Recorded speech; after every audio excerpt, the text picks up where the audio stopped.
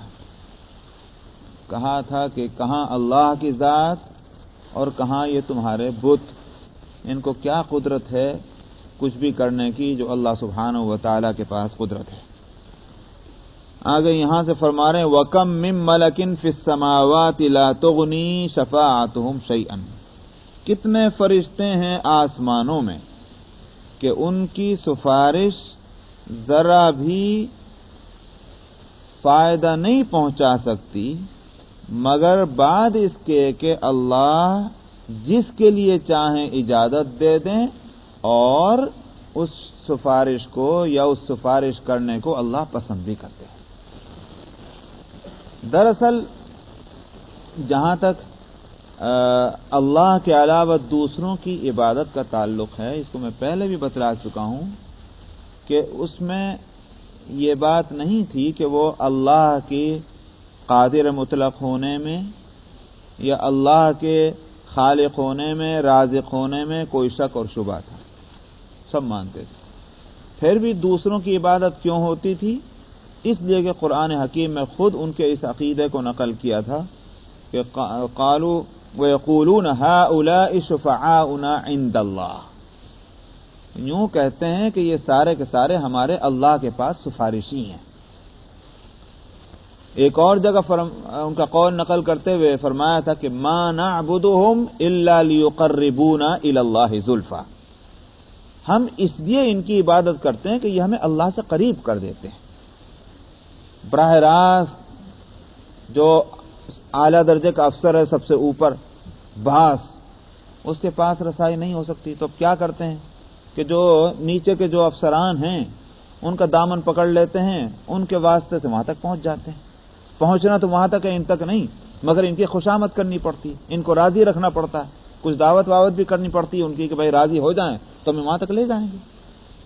یہ تھی وہ صورت کہ ما نعبدهم الا ليقربونا الى الله زلفا، ہم صرف اس لیے کہ اللہ سے ہم کو قریب کر دیں اور اللہ کے یہاں ہمارے سفارشی بن جائیں، تب اس لیے ہم ان کی خوشامد کرتے ہیں. اللہ تعالی نے فرمایا کہ قل اتنبئون اللہ بما لا يعلم في السماوات ولا في الارض، تم اللہ کو وہ بات بتانا چاہتے ہو کہ جو اللہ کو پتہ ہی نہیں، یعنی اللہ میاں کو تو معلوم نہیں کہ کون سفارش کر سکتا ہے، تم نے تجویز کر لیا کہ ہاں یہ ہماری سفارش کر سکتے ہیں. اللہ کو تو پتہ نہیں کہ کون میرے سے قریب کرے گا بندوں کو، مگر تم نے تجویز کر لیا کہ یہ ہمیں اللہ سے قریب کر دیں گے. اللہ میاں نے کوئی ایسی بات اتاری ہے کسی جگہ کسی نبی پر کسی کتاب میں کہ دیکھنا فلانے جو ہیں ان کا دامن تھام لینا وہ مجھ سے قریب کر دیں گے. انبیاء علیہم الصلاۃ والسلام اور ان کا طریقہ وہی ایک طریقہ ہے کہ جس پر چلے تو آدمی اللہ تک پہنچ جائے. اس طریقے کو چھوڑ کر دنیا میں کوئی طریقہ اور کسی کا دامن ایسا نہیں ہو سکتا اور کسی کی چوکھٹ ایسی نہیں ہو سکتی کہ اس پر جب ہسائی کر کے اور پیشانیاں طے کر کے وہ خدا تک پہنچ جائے.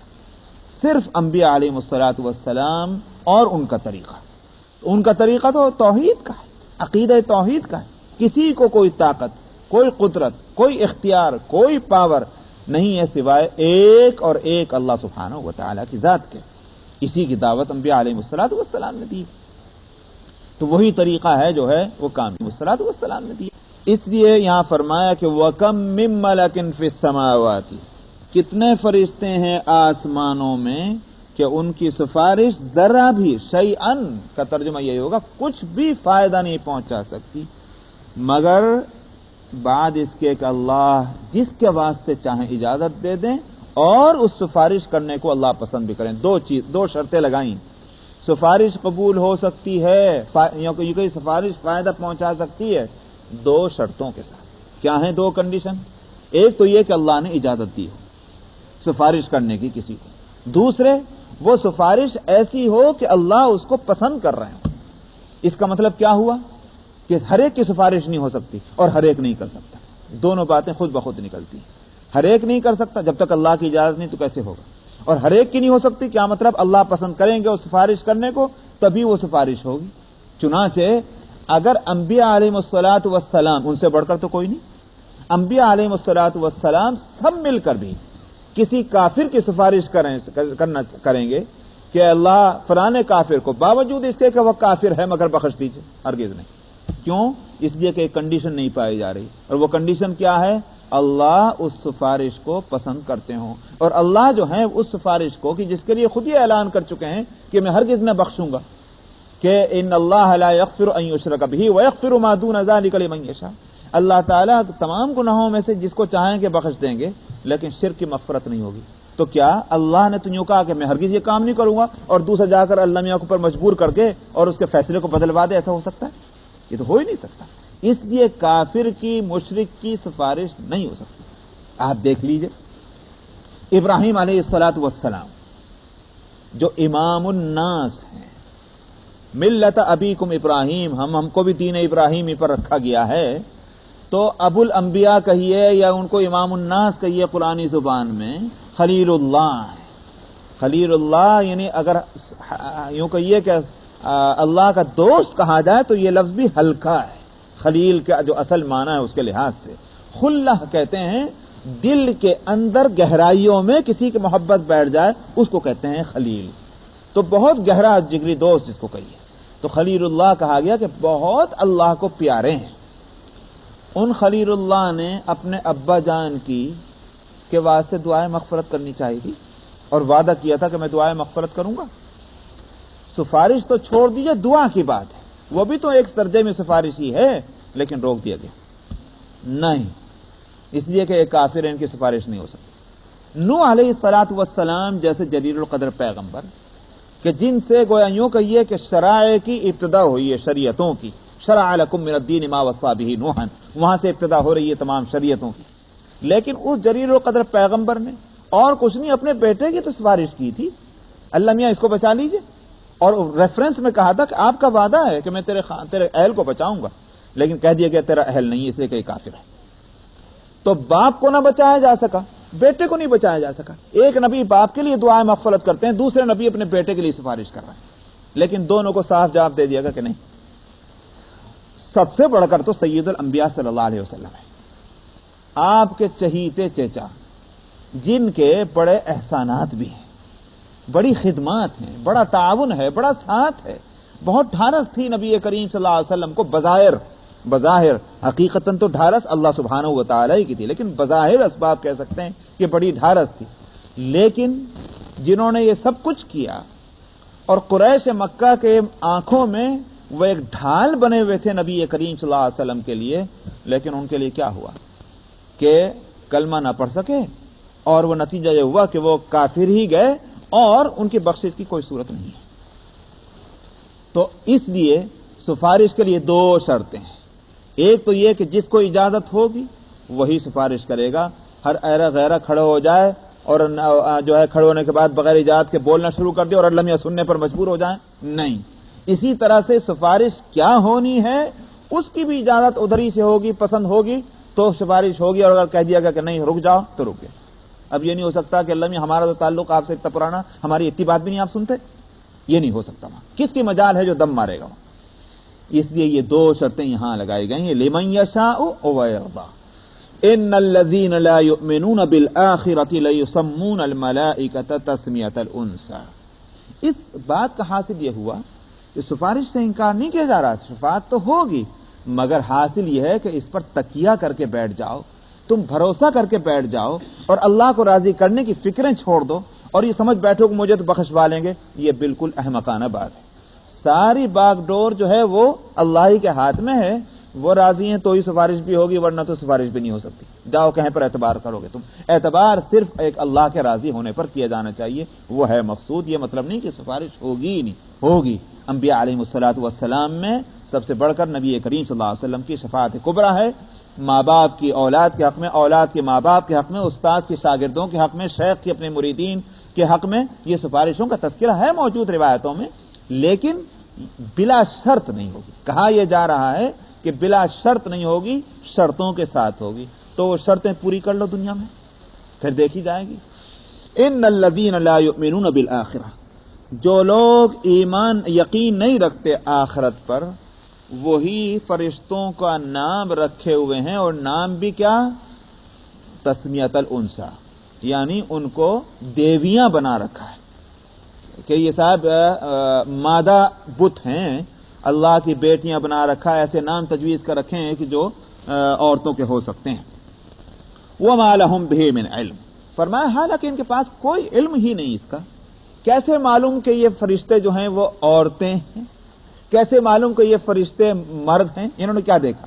کہاں سے ان کو یہ اطلاع ملی؟ کسی کو بھی تو پتہ نہیں کہ فرشتے، آپ بتا دیجئے الحمدللہ کہ ہمارے پاس مکمل ترین شریعت کا علم موجود ہے، ایسا کسی بھی امت کے پاس نہیں۔ کوئی بتا سکتا ہے کہ فرشتے نر ہیں کہ مادہ؟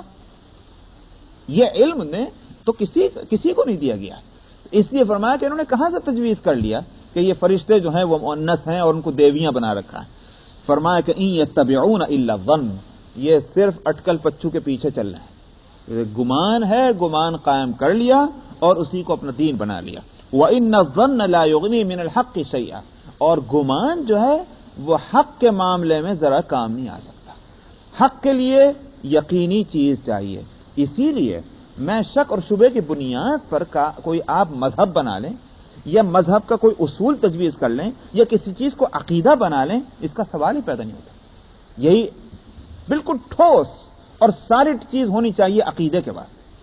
اب ان سے جا کر پوچھو کرسچن سے کہ 3 1 1 3، بھائی سمجھا تو دو، کہنے کہ اس سے زیادہ ہم بھی نہیں کہہ سکتے ہے۔ یہ کیسا عقیدہ ہوا؟ عقیدہ تو وہ ہے کہ جس کو تم عقلی دلیل سے، نقلی دلیل سے ثابت کر کے بتاؤ۔ ہماری دماغ، ہمارا فکر جو بھی ہے اس کو قبول کر لے، اللہ ایک ہے، اس کو جس دلیل سے پوچھنا چاہو اس دلیل سے بتایا جا سکتا ہے۔ نقلی دلیل سے ہر کتاب میں جو آسمان سے اتری موجود ہے، آج بھی بائبل کے اندر موجود ہے اللہ کی وحدانیت کا مسئلہ، جس کو اتنا کچھ بدلا جا چکا ہے، قرآن میں موجود ہے۔ تو نقلی دلیل چاہیے وہ لے لو، عقلی دلیل چاہیے تو وہ لے لو، ہزاروں دلیل اللہ کے ایک ہونے کی موجود ہے، مگر 3 1 اور 1 3 اس کی کوئی دلیل نہیں، سوائے اس کے کہ تم یوں ہی کہو گے ایسے ہی سنتے چلے آ رہے ہیں۔ اس کو عقیدہ نہیں کہہ سکتے۔ عقیدے کے لیے یقینی دلیل چاہیے، ظنی نہیں۔ اس لیے فرمایا کہ وَإِنَّ الظَّنَّ لَا يُغْنِي مِنَ الْحَقِّ شَيْئًا، تو ان معبودان باطل کو تم نے اللہ کے لیے اپنے قرب کا ذریعہ بنایا، اللہ کے یہاں سفارشی بنایا، اس کے لیے دلیل چاہیے تھی۔ بغیر دلیل کا یہ عقیدہ نہیں بن سکتا، اور حالانکہ تمہارے پاس صرف ظن ہے، گمان ہے، اس کے سوا اور کچھ نہیں۔ فَأَعْرِضْ عَمَّنْ تَوَلَّى عَنْ ذِكْرِنَا وَلَمْ يُرِدْ إِلَّا الْحَيَاةَ الدُّنْيَا۔ نبی کریم صلی اللہ علیہ وسلم سے فرمایا جا رہا ہے کہ آپ بے توجہ ہو جائیے ان سے کہ جنہوں نے ہمارے ذکر سے غفلت برتی ہوئی ہے اور دنیا کی زندگی کے سوا ان کو کچھ اور نہیں چاہیے۔ ایک ہی مقصود ہے ان کا، ساری تگ و دو، ساری بھاگ دوڑ، سارا سوچ اور وچار اور ساری اپنی توانائی اور انرجی ایک ہی چیز پر خرچ کرتے ہیں، وہ ہے دنیا۔ یہی ایک ترازو ہے جس میں وہ کامیابیوں اور ناکامیابیوں کو تولتے ہیں۔ دنیا کے اعتبار سے کس کی زندگی اچھی سمجھتے ہیں بہت کامیاب، دنیا کے اعتبار سے کس کی زندگی تکلیف میں سمجھتے ہیں ناکام۔ یہی ایک ترازو ہے، یہی ایک معیار ہے، یہی ان کی سوچ اور وچار کا میدان ہے، اس کے سوا اور کچھ نہیں۔ ایسے لوگوں کو کہاں دین کی بات سمجھنا ہے؟ آپ ان سے کہیے کہ یہ راستہ کامیابی کا، ان کو سمجھ میں نہیں آئے گا، اس لیے کہ وہاں جو جس کو کامیابی کہی جا رہی ہے وہ ان کی اپنی سمجھ کے اعتبار سے تو ناکامی ہے۔ نہ کھانے کو ان کے پاس، نہ پہننے کو ان کے پاس، نہ عیش و عشرت کا سامان ان کے پاس، شام کو مل گیا تو صبح کی غائب اور صبح کا مل گیا تو شام کا غائب ہے، لیکن اب وہ اس میں اپنی کھال میں مگن ہے۔ اس کو کامیابی کیسے کہا جائے گا؟ وہ کامیابیاں ہزار فکروں کے باوجود، ہزار غموں کے باوجود اسی کو کامیابی سمجھتے ہیں کہ دنیا کا سامان کتنا، حالانکہ اتنے فکرات اس کے ساتھ لگے ہوئے ہیں، اتنے گویا جان جوکھوں میں ڈالے ہوئے ہیں وہ اس کی وجہ سے، مگر سمجھتے ہیں کامیابی یہی ہے۔ اس لیے فرمایا وَلَمْ يُرِدْ إِلَّا الْحَيَاةَ الدُّنْيَا ذَلِكَ مَبْلَغُهُم مِّنَ الْعِلْمِ۔ ان کے علم کی انتہا بس یہی ہے، ساری جو ہے جو کچھ ڈگریاں جمع کر رہے ہیں، جو کچھ مطالعہ ہے، جو کچھ اسٹڈی ہے، جو کچھ سوچ اور وچار ہے، جو کچھ ہاتھ اور پاؤں کا مارنا اور چلانا ہے، وہ صرف دنیا کی زندگی کے واسطے ہے۔ تو اس واسطے ان لوگوں سے آپ بے توجہی برتیں۔ بے توجہی برتنے کے معنی یہ نہیں ہے کہ آپ ان پہ محنت نہ کریں، کام نہ کریں، ضرور ان میں اصلاحی کام ہوتا رہے گا، خدا جانے کس کے دن پلٹ جائیں، لیکن اگر یہ راستے پر نہ آئے تو اپنے آپ کو دکھی نہ کریں، آپ اپنے آپ کو افسردہ نہ کریں، اس لیے کہ کام کرنے والا اگر افسردہ ہو جائے اور وہ دکھی دل ہو جائے تو پھر آگے کام نہیں کر سکتا، تو نقصان ہوگا دوسروں کا۔ اس لیے نبی کریم صلی اللہ علیہ وسلم کو جگہ جگہ قرآن حکیم میں تسلی دی گئی۔ کیوں تسلی دی گئی؟ اس واسطے تاکہ آپ پر پشمردگی کا مطلب کیا ہے؟ ہاں جی اداسی، ٹھیک ہے، آپ مایوس اور اداس نہ ہو جائیں۔ مایوسی اور اداسی جو ہے انسان کی ہمتوں کو پست کر دیتی، جب ہمت پست ہو گئی آگے کام نہیں ہوگا۔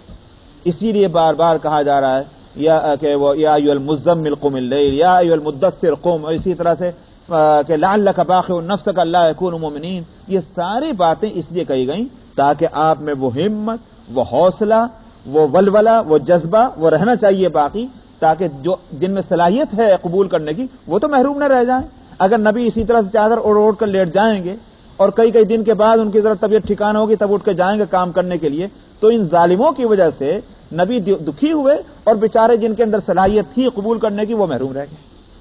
اس واسطے یہاں بھی تسلی دی گئی، فرمایا بے توجہ ہو جائے، مطلب اپنے کو دکھی نہ کیجئے ان کی وجہ سے کہ جن کا مبلغ علم، ایک طرف تو نبی کو تسلی دینی ہے اور دوسری طرف ایسے موقع پر دوسرا پہلو یہ ہوتا ہے کہ خود ان پر بھی ڈانٹ اور پھٹکار ہے کہ بدبختو تمہارے جو سوچ وچار بھاگ دوڑ کا سارا میدان یہ دنیا، تم اس قابل ہی نہیں ہو کہ تمہیں منہ لگایا جائے، تم سمجھتے ہو کہ اپنے آپ کو بڑے ترم خاں اور بڑے عقل مند، لیکن حقیقت یہ ہے کہ تم اس قابل نہیں ہو کہ تمہارے تعلق سے نبی کو یہ بھی کہا جائے کہ جاؤ مل لو جا کر کے، تم اس قابل بھی نہیں ہو۔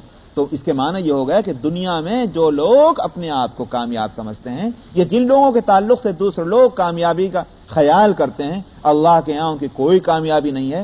کامیابی کا مدار ہے انسانیت، انسانی اخلاق، انسانی رتبہ اور درجے کی بلندی، یہ ہے تو سب کچھ ہے۔ فرمایا کہ ان ذالک مبلغهم من العلم، یہی ان کی نالج اور علم کی انتہا ہے۔ ان ربک هو اعلم بمن ضل عن سبیلہ، بلا شبہ آپ کا رب خوب جانتا ہے اس کو کہ جو اس کے راستے سے بھٹک چکا، اور وہی خوب جانتا ہے اس کو کہ جس نے راہ پا لی ہے۔ اس لیے اللہ کے حوالے کر دیجئے کون جو ہے وہ ہدایت پاتا اور کوئی نہیں پاتا، آپ کا کام جتنا ہے اتنا کرتے رہیں، آپ کی ذمہ داری یہ نہیں گردن پکڑ کر کے لوگوں کو جہنم سے جنت میں لے کر جائیں۔ وَلِلَّهِ مَا فِي السَّمَاوَاتِ وَمَا فِي الْأَرْضِ، فرمایا اور اللہ ہی کی ملکیت ہے جو کچھ آسمانوں میں ہے اور جو کچھ زمین میں ہے، یعنی وہی بات جو مضمون وہاں سے شروع کیا تھا کہ وَكَم مِّن مَلَكٍ فِي السَّمَاوَاتِ، یا اس سے پہلے فَلِلَّهِ الْآخِرَةُ وَالْأُولَى، کسی کو اختیار نہیں، آخرت اور دنیا کے سارے اختیارات اللہ سبحانہ و تعالیٰ کے پاس ہیں۔ پھر اسی کو یہاں دہرایا جا رہا ہے، للہ ما فی السماوات وما فی الارض، اللہ ہی کی ملکیت ہے جو کچھ آسمانوں میں ہے اور جو کچھ زمین میں ہے۔ لیجزی الذین اساءوا بما عملوا، تب کیا ہونا چاہیے؟ فرمایا کہ تاکہ وہ جزا دے ان کو کہ جنہوں نے عملی برائیاں کی ہیں، اعمال کی برائیوں میں جو مبتلا ہوئے ان کو اللہ بدلہ دے، اور اسی طرح بدلہ دے ان کو جنہوں نے نیکیاں کی ہیں۔ احسنوا بالحسنى، یہ دو لفظ لائیں، ورنہ یوں بھی ہوتا کہ جنہوں نے نیکی کی ہے، لیکن یہ دو لفظ ہیں، احسنوا بالحسنى۔ اس کا مطلب کیا ہوا؟ مطلب یہ ہے کہ نیکی کو کیا نیکی کے طریقے پر۔ بعض کام اچھے ہوتے ہیں، اپنی ذات سے اچھے ہیں، مگر اگر اس کو اچھے طریقے پر اور معیار کے مطابق نہ کیا گیا تو پھر کوئی ذمہ داری اس بات کی نہیں ہے کہ اس کی جزا ملے گی۔ ایک مثال دے کر میں کہتا ہوں، نماز پڑھ رہے ہیں، نماز تو اچھی چیز ہے، الحسنہ ہے، مگر اگر نماز کو اس طرح پڑھا گیا کہ وہ نماز نہ بنی، اس کا اجر کہاں ملے گا؟ احسنوا بالحسنى کے معنی یہ ہے کہ اس نیکی کو بھی اچھی طریقے سے کیا جائے۔ یہ نہیں ہے کہ ایک بوجھ ہے اتار کے پھینک دو، بھائی اپنی ڈیوٹی ہے الٹے سیدھے کیسے بھی کر لو، جاب پہ جانا ہے چاہے بیٹھ کر ٹیلی فون کر لو، چاہے کچھ اور لکھ لو، چاہے پکچریں بنا لو، چاہے وہاں سے ٹائم پورا کر کے آ جانا ہے۔ ایسی اللہ سبحانہ و تعالیٰ کی عبادت کا یہ معنی نہیں ہے۔ الحسنہ کے کرنے کے معنی یہ نہیں ہونے چاہیے، بلکہ یہ کہ اس میں شغف ہونا چاہیے، اس میں دلچسپی ہونا چاہیے، اس کے اندر اپنا فائدہ محسوس ہونا چاہیے کہ بھئی ہمارا فائدہ ان کاموں کے کرنے کے اندر ہے۔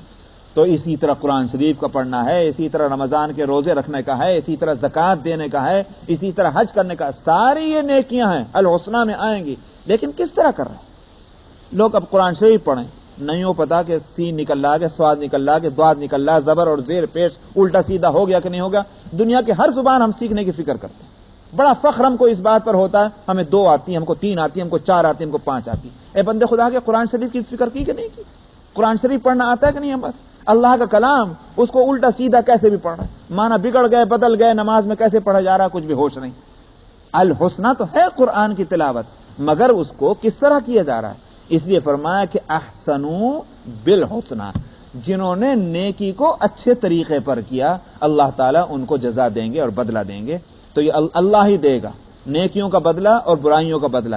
اس لیے انسان کے لیے ایک ہی راستہ رہ گیا اور وہ کیا ہے؟ نیک عمل کرے اور برے عمل سے بچائے اپنے آپ کو. نہ یہ کہ برائیاں کرتے رہے اور یہ اعتماد کرتے رہے اجی فلانے سفارش کر دیں گے بچا لیں گے. یہ حماقت ہے. وہی بات بتانی مقصود ہے.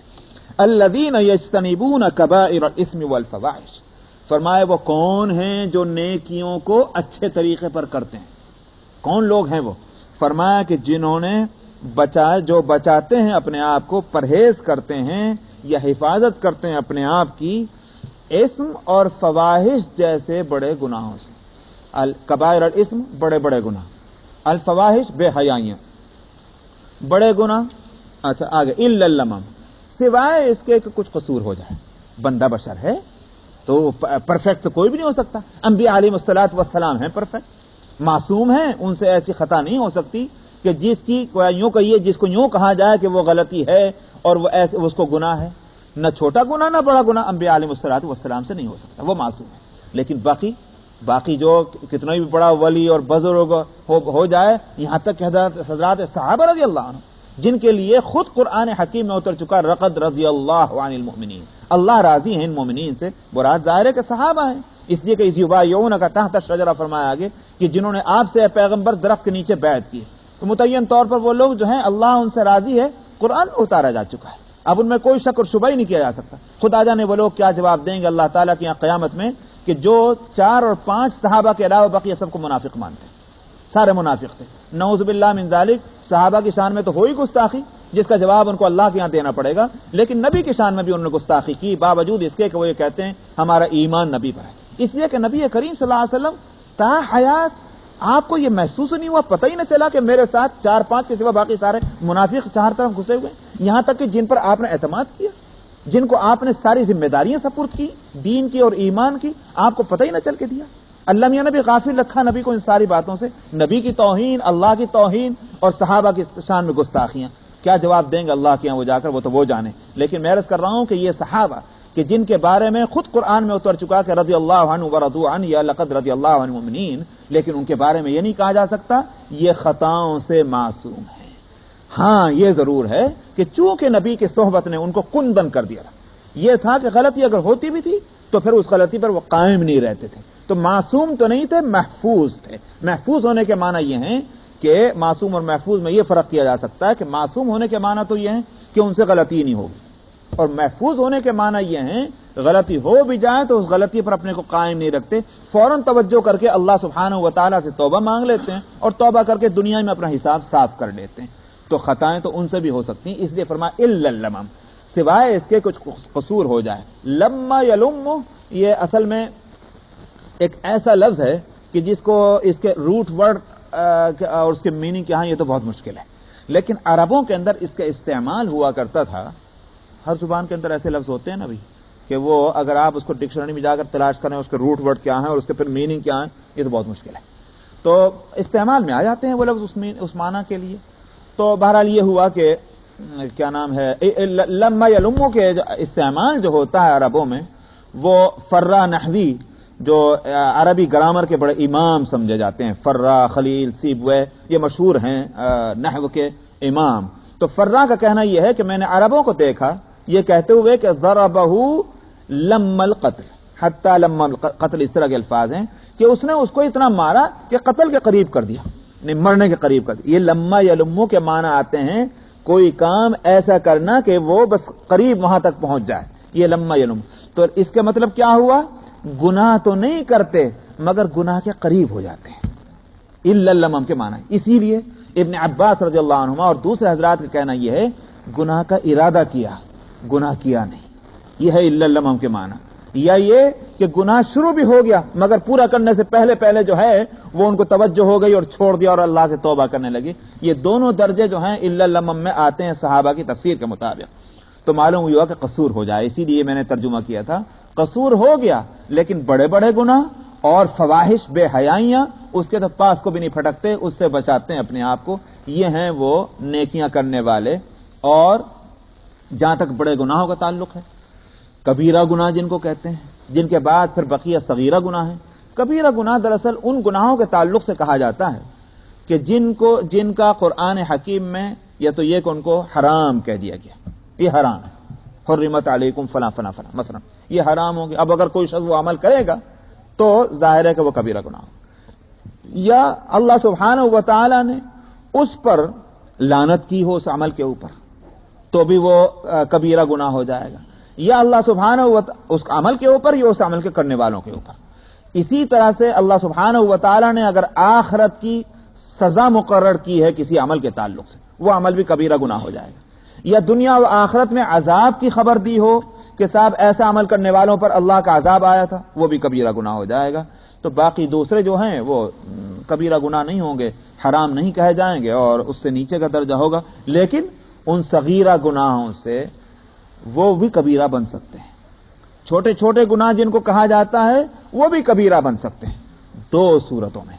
ایک تو یہ کہ وہ اتفاق سے جو ہیں، غفلت سے یا اتفاق سے بلا ارادہ نہیں ہوا، بلکہ ارادہ کر کے اور جان بوجھ کر کے دین کے اس مسئلے کی توہین کرتے ہوئے کوئی عمل کیا جائے، جس کو عربی میں کہا جاتا ہے استخفاف، یعنی اس کو ہلکا سمجھتے ہوئے کرنا، کوئی عذر نہیں، کوئی مجبوری نہیں، مگر اس کو کیئر نہیں کرتا. سمجھ میں آیا؟ کوئی اس کو خیال نہیں ہے اس بات کا کہ گناہوں سے بچنا چاہیے، کرتا ہے جان بوجھ کر اس کام کو، اس کو کہتے ہیں استخفاف، یہ کبیرہ گناہ بن جاتا ہے. یا علماء کا یہ بھی کہنا ہے کہ صغائر اگر مسلسل ہوتے رہے، کوئی صغیرہ گناہ ہے کنٹینیو کیے جا رہا رکتا ہی نہیں اس سے، پھر آخر کار یہ بھی جا کر کے کبیرہ بن جائے گا. اسی لیے حضرت تھانوی رحمۃ اللہ علیہ بڑی اچھی بات کہا کرتے تھے، فرماتے تھے کہ صغیرہ گناہ جن کو کہا جاتا ہے کہ بھئی یہ مکروہ ہے، بعض لوگ پوچھا کرتے ہیں نا، اجی یہ حرام ہے کہ مکروہ ہے؟ اے بندہ خدا کے کہیں کو پوچھتے ہیں؟ اگر حرام اور مکروہ کا مقابلہ ہے اور تم یوں سوچنا چاہتے ہو کہ حرام سے بچ جائیں، مکروہ اگر ہو جائے تو کوئی بات نہیں، تب تو ٹھیک ہے. لیکن اگر تم اس لیے پوچھنا چاہتے ہو کہ جائز اور مکروہ کا مقابلہ ہے اور جائز کو چھوڑ کر مکروہ لے لو گے تو یہ غلط ہے. اس لیے کہ مکروہ گناہ تو ہے، ناپسندیدہ چیز جو اللہ کے پاس ہوگی اسی کو جو ہے مکروہ یا ناجائز اور حرام کہا جائے گا. یہ نہیں ہو سکتا کہ اللہ کو کچھ چیزیں پسند ہے اور کچھ چیزیں ناپسند ہیں اور کچھ کے بارے میں پتہ ہی نہیں چل رہا کہ اللہ کو پسند ہے کہ ناپسند ہے. ایسی کوئی صورت نہیں. ساری چیزیں جو ناپسند ہیں اللہ کو، ان کو ممنوع قرار دیا گیا. لیکن ہمارے اعتبار سے کس میں زیادہ زہر گھلا ہوا ہے اور کس میں کم ہے، کتنا زہر ایسا ہے کہ ایک گھونٹ پیو تو موت جان نکل جائے، اور کون سا زہر ایسا ہے کہ اگر زیادہ مقدار میں لیا جائے اور مسلسل لیا جائے تب مرے گا. یہ فرق ہے، ورنہ زہر دونوں ہیں. اس لیے تھانوی رحمۃ اللہ علیہ فرماتے تھے کہ آگ کے انگارے تو دونوں ہیں، فرق اتنا ہے کہ ایک زیادہ آگ ہے، ایک چھوٹی سی آگ ہے، تھوڑی آگ ہے چنگاری کی، جلانے کے لیے تو بعض دفعہ چنگاری بھی کافی ہو جاتی ہے. تو یہی ہے صغیرہ گناہوں کا حال. اس لیے صغیرہ گناہ بھی کبیرہ بن سکتے ہیں اگر استخفاف دین کے خیال سے ہو یا اس کو کنٹینیو کیا جاتا رہا ہو اور اس بات کا احساس ہی دل سے نکل جائے کہ میں کوئی برائی کر رہا ہوں. تو فرمایا کہ الا لمم ان ربک واسع المغفرہ، یہ صغائر کی معافی جو ہے اللہ کے ہاں وہ کوئی اس لیے نہیں کہ وہ گناہ نہیں ہے، بلکہ اس لیے کہ اللہ واسع المغفرہ ہے. اس واسطے ان کی معافی ہو جائے گی کہ اللہ تعالیٰ نہیں چاہتے ہیں کہ تنگی ہو ان لوگوں کے اوپر. بندے بشر ہیں، نفس لگا ہوا ہے، شیطان لگا ہوا ہے، پھر ماحول بھی بعض دفعہ ناموافق ہوتا ہے.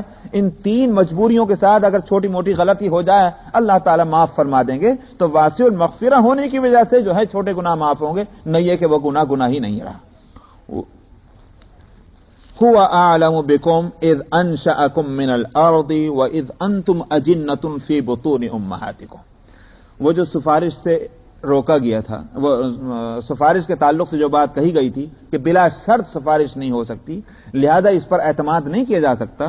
یہاں ایک اور اصول اس تعلق سے فرما رہے ہیں اللہ ہی وہ ہے کہ جو تم سے خوب ہی باخبر ہے اس وقت سے کہ جب کہ تم کو زمین سے اس نے پیدا کیا تھا اور جب تم چھپے ہوئے تھے، جنین تھے اپنی ماں کے پیٹ میں. جنین کہتے ہیں نا اس کو، کیا نام ہے، جو بچہ ماں کے پیٹ میں ہے، رحم میں ہے، اس کو جنین کہتے ہیں. جنین اسی واسطے کہتے ہیں، جن یا جنوں کے معنی آتے ہیں چھپنے کے. فلما جن علیہ اللیل، جب رات جو ہے وہ اندھیری ہو گئی تو اس کا مطلب یہ ہر چیز چھپ گئی. تو جن، اسی لیے جنات اسی لیے کہتے ہیں کہ وہ آنکھوں سے نظر نہیں آتے، چھپے ہوئے ہیں. تو جنین اس بچے کو کہتے ہیں جو ماں کے پیٹ کے اندر ہے، چھپا ہوا ہے. تو اذ انتم اجنۃ فی بطون امہاتکم، تو پہلا اسٹیپ کیا تھا، پہلا مرحلہ تمہارا کیا تھا، زمین کے اندر تھے تم. مٹی میں ملے ہوئے تھے، لیکن تمہاری پیدائش جب مٹی سے ہوئی، مٹی سے جوہر نکالا گیا تمہارے واسطے، تمہارے بنانے کے لیے، اس وقت بھی اللہ تم سے باخبر تھا۔ پھر ماں کے پیٹ میں آئے، اس وقت بھی اللہ تم سے باخبر تھا۔ مٹی سے پیدا ہونے کے دو معنی ہیں یا تین معنی کہہ سکتے ہیں۔ ایک تو یہ کہ واقعتاً ہر انسان کی تخلیق کی ابتدا جو ہے وہ مٹی کے جوہر سے ہوتی ہوگی، اب وہ کس طرح ماں کے پیٹ میں پہنچتا ہے اللہ کو معلوم، ہم کیوں اس بات کی طرف جائیں۔ نمبر ایک تو اس کو یوں بھی مانا جا سکتا ہے۔ نمبر دو یہ ہے کہ آدم علیہ الصلوۃ والسلام کی پیدائش مٹی سے ہوئی اور ہم اولاد آدم ہیں، ہماری اصل بھی مٹی بن جائے گی، جو باپ کی اصل ماں کی اصل وہی اولاد کی اصل۔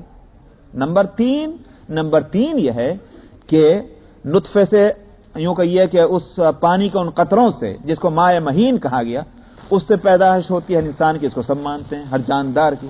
لیکن سوال یہ کہ وہ پانی کیسے بنتا ہے؟ غذاؤں سے۔ غذائیں کہاں سے آتی ہیں؟ زمین سے۔ تو آخر اصل پھر بھی انسان کی زمین ہی نکلی کہ زمین سے غذائیں تیار ہوتی ہیں، غذاؤں سے وہ جوہر تیار ہوتا ہے اور اس جوہر سے آخرکار پھر ایک نئی مخلوق تیار ہوتی ہے۔ تو فرمایا کہ اس وقت بھی ہم باخبر تھے جب تم مٹی میں ملے ہوئے تھے، اور اس وقت بھی جب تم اپنی ماؤں کے پیٹوں میں چھپے ہوئے تھے۔ فلا تزکوا انفسکم، یہاں بتلانا کیا ہے؟ بتلانا یہ ہے کہ کیا یہ علم دوسروں کو ہے کہ جن کو بلا شرط اس بات کا اختیار دے دیا جائے گا کہ ہاں تم جس کی چاہے سفارش کر لو، اور وہ جانتے ہوں کہ اس سفارش کا حقدار ہے کہ نہیں، اس کی سفارش کی جانی چاہیے کہ نہیں کی جانی چاہیے؟ یہ ظاہر ہے کہ یہ کسی کو علم نہیں، یہ اللہ ہی کو علم ہے، اسی لیے اللہ کو اختیار ہے کس کو سفارش کی اجازت دیں گے اور کس کو نہیں۔ نمبر ایک اور نمبر دو فرمایا فلا تزکوا انفسکم، زیادہ مت بنو، اس کا ٹھیک اردو میں ترجمہ یہی کیا جائے، اپنے آپ کو زیادہ مت بنو، اپنی پاکی اور صفائی زیادہ مت بیان کرو کہ میں تو یوں ہوں، میں تو وہ ہوں۔ خوب اللہ جانتے ہیں، اللہ سے کیا چھپاؤ گے تم؟ میں اپنے آپ کو آپ سے چھپا سکتا ہوں، آپ مجھ سے چھپا سکتے ہیں، اللہ سے تو نہ میں چھپا سکتا ہوں نہ آپ چھپا سکتے ہیں۔ معاملہ اللہ سے پڑھنا ہے، اس لیے اپنی نیکی اور اپنی صفائی اور ستھرائی کے دعوے یہ اللہ کے مقابلے میں تو نہ چلیں گے۔ اپنے آپ کو صاف ستھرا کرو، دعوے کرنے سے اپنے آپ کو محفوظ رکھو۔ فرمایا فلا تزکوا انفسکم، اپنی پاکی مت بیان کرو، هو اعلم بمن اتقى، وہ خوب جانتا ہے کہ کون ہے تقوی والا۔ بس یہیں رکھ دیں، اس کے اور مضمون چلے، وقت بھی آ رہا ہے۔